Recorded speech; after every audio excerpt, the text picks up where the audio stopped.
Okay, Genesis, I'm trying to get my camera right here. 21 through 25. Now, the Lord visited Sarah at the time he spoke of, and she conceived. And she bare Abraham a son at the old age.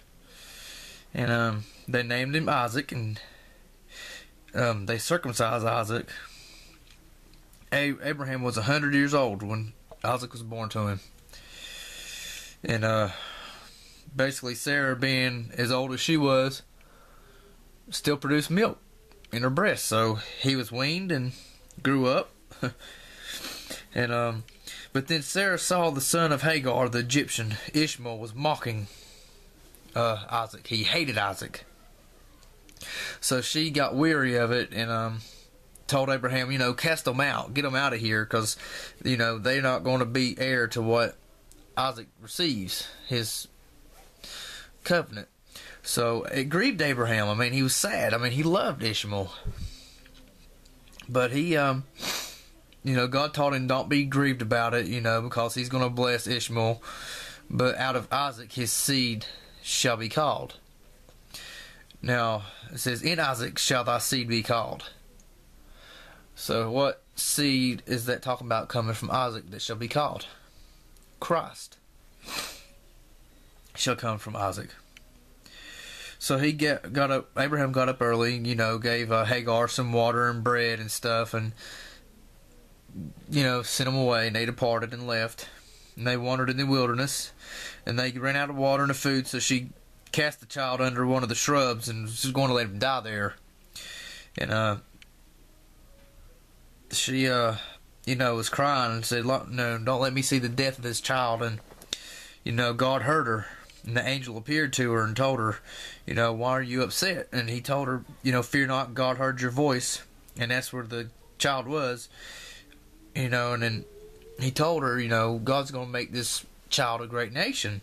And God opened her eyes, and she saw a well of water. She filled her bottle and went on her way. And God was with Ishmael, and he grew. He was, they stayed in the wilderness of Paran. And he got a wife from Egypt, and he prospered.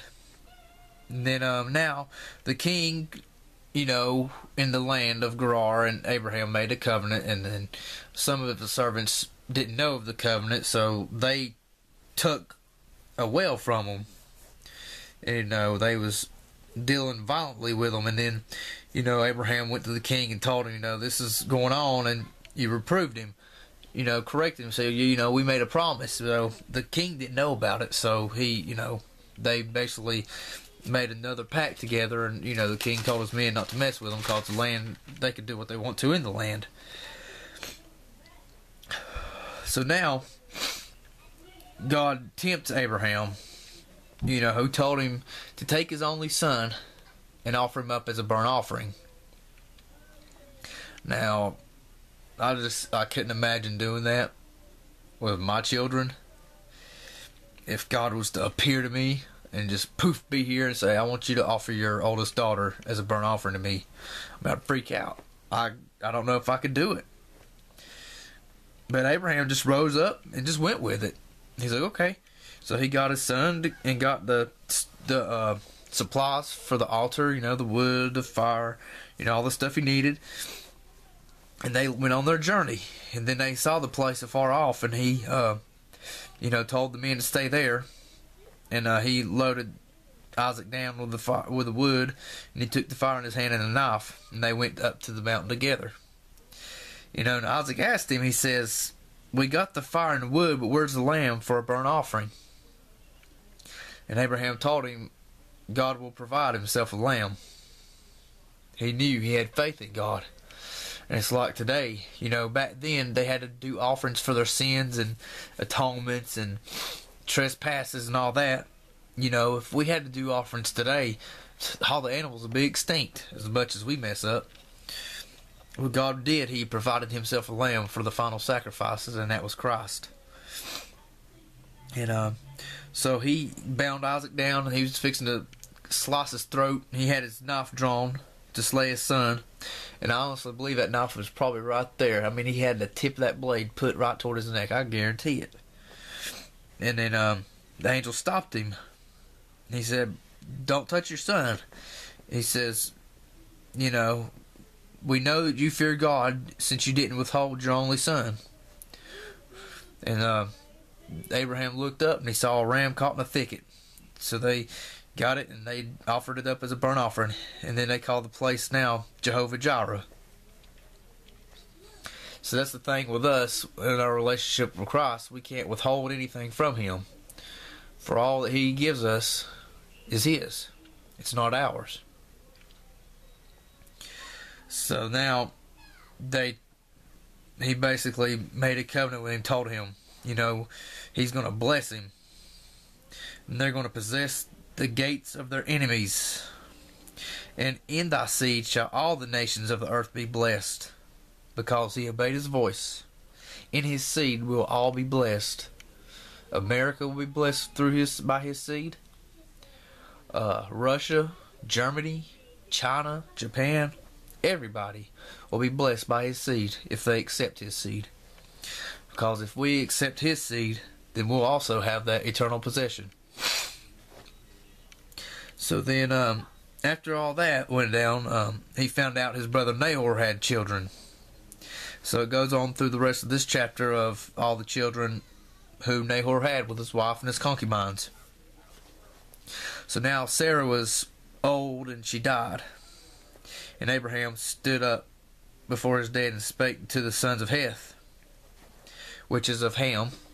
And basically he wanted to buy a spot for a burial place to bury the dead of his family. So they go through and did the negotiations and everything, and then they buy the plot of land for him to bury his dead wife. So now Abraham's getting old and stricken in age, and God has blessed him in all things. And Abraham told his servant of his house that ruled over all that he had, to swear by the Lord of heaven, the Lord God of heaven, that he won't let Isaac take a wife of the daughters of Canaan, of the Canaanites. But he wanted the servant to go to his own land where he came from, to his own kindred, the family of Nahor, his brother, and find him a wife there. Now, two things stick out to me here. First, he has a servant. And people, you know, slavery and all that stuff, you know, it's a bad thing. But Abraham had a servant, and he ruled over everything for Abraham. So basically, the way I look at it, honestly, I mean, this is just me. I don't believe in slavery. I think it's wrong, especially when you're degrading people and abusing people and mistreating them, which, you know, the Bible gets into that further on down the line. But the servant had priorities. He had a job to do. And he ruled over everything for Abraham. He managed his stuff, basically. So it was really like he was an employee of Abraham, really. And then the second thing, he didn't want Isaac to take a wife of the daughter of the Canaanites. He wanted the people of his own kind. Now this, a lot of people use this for people just to marry in their own race and all that, to, you know, not be interracial, mixed up with people. Now I think this, the reason I think I take this is because I believe the Canaanite women were heathen women. They was probably crazy. You know, they worshipped other gods.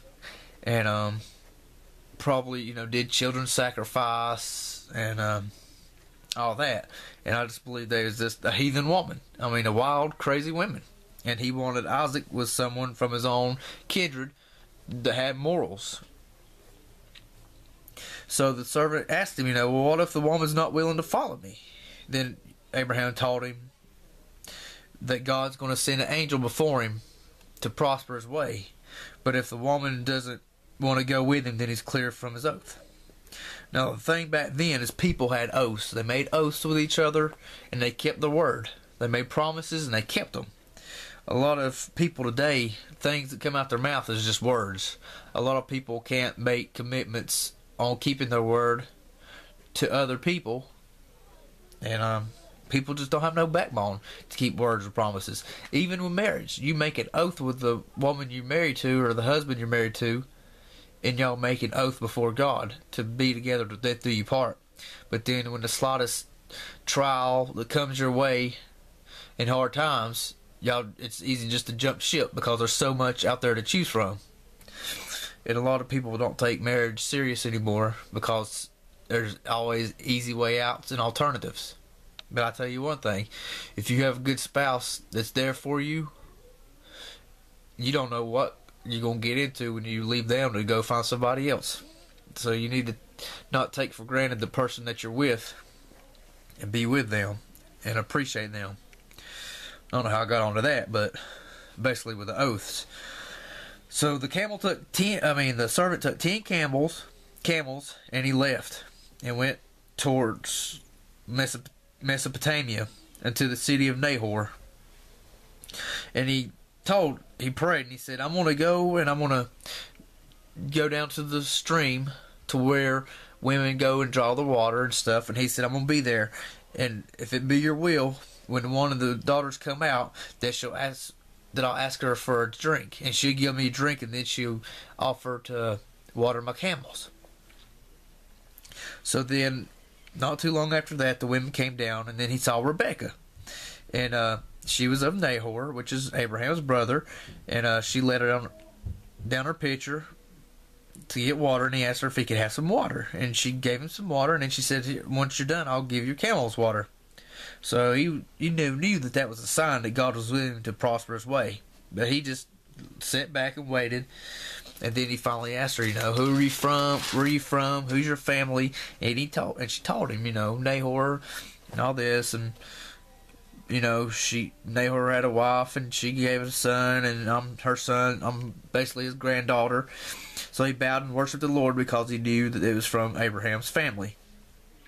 And then she ran and told her mother's house everything that happened, and then her brother Laban ran down to meet him at the well, and they invited him to come in because he stayed all night with them, and they ate, and they basically said we can't stop anything that's of the Lord, because he told them I'm here to find my master Abraham's son Isaac a wife.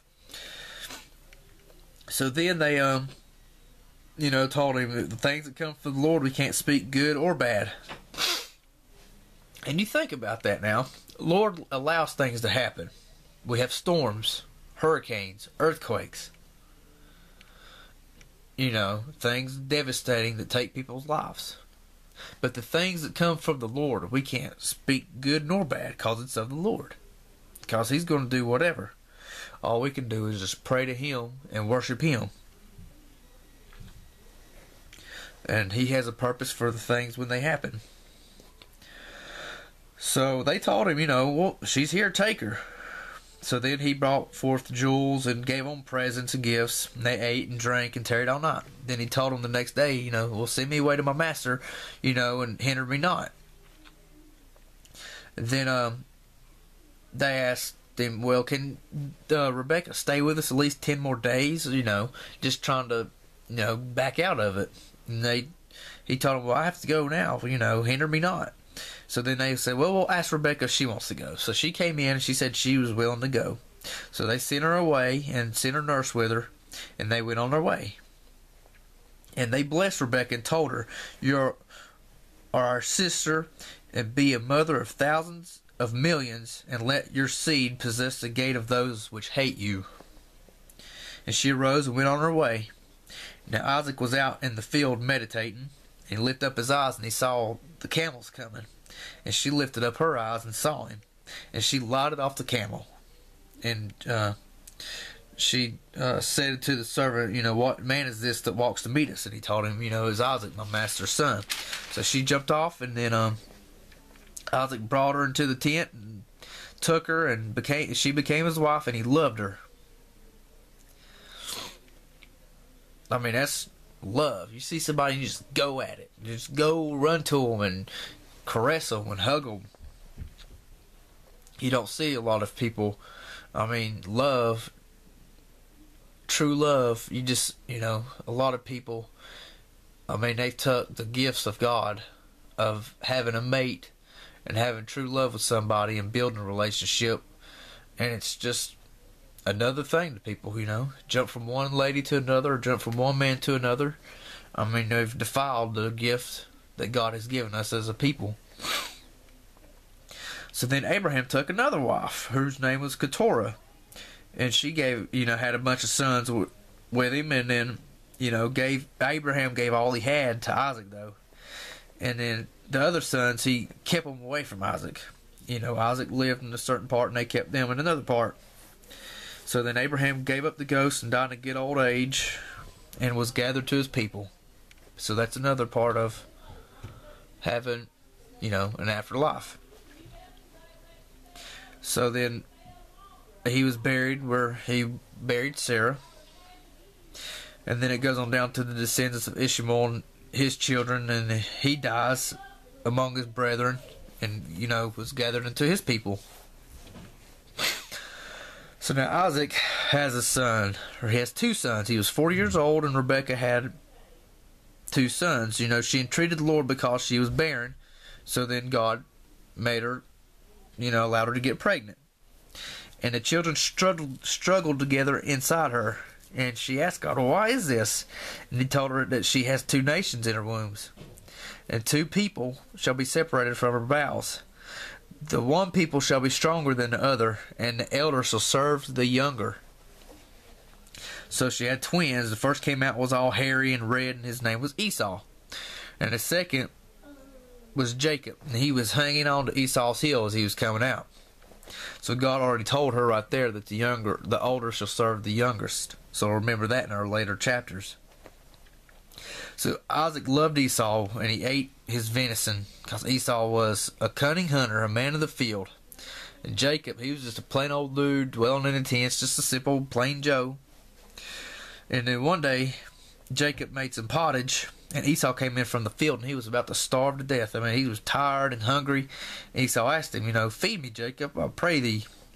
And he said, I'm weak. And Jacob told him, he said, well, sell me your birthright, and I'll feed you. So Jacob was a sneak. I mean, he tricked him. And so, but Esau, he didn't care. He said, I'm at the point to die. So what's this got to do? What's this birthright going to do for me? So he sold it to him, and they made a pact, and they swear to each other. So Jacob got his birthright, and Esau ate. But he was happy. He didn't care about his birthright. Now you think about a birthright. That's to be, your birthright. You got the top priority. You're like the eldest son now. His blessing. Because, Esau didn't care. He just wanted what he had right then. His needs right then. He was hungry and he wanted to eat. He didn't care about the blessing for the long term. He just wanted something short term. So, it's like us today. We look at long-term goals and a future in life, what God's going to do for us, what plans He has for us. But then sometimes we just shoot that aside and take what's good for us right now, rather than just enduring and being patient, and in the long run getting that big blessing from God, rather than just throwing it aside and just taking what's good for us right now. God has a purpose for all of us and a plan. And things and times do get to where we get like Esau and we're faint and we feel like we're at the point to give up and just let go, and not worry about that blessing from God for us enduring and trying to make it through for His will and for His purpose. So, it's hard. I mean, I fall all the time. A lot of people do. And the thing that got me was, just thinking about how when I was raised in church and doing the whole preaching thing and being all in there, it's like when I messed up, I felt guilt and I felt bad and I couldn't worship the Lord, and I was unhappy and sad. And then it made me wonder, because everybody else was happy all the time. Like everybody else, like they had no problems. But you think about it, they was just faking. I mean, it took me so long to see that, but they was just faking it, because they was always so happy in church and all doing this and all doing that. But it was fake. Because I believe if somebody really has the Spirit of God in them, I mean, yeah, we're supposed to try to endure and avoid temptation and stuff. But if you do fall, you're going to feel guilt and feel like the worst person in the world.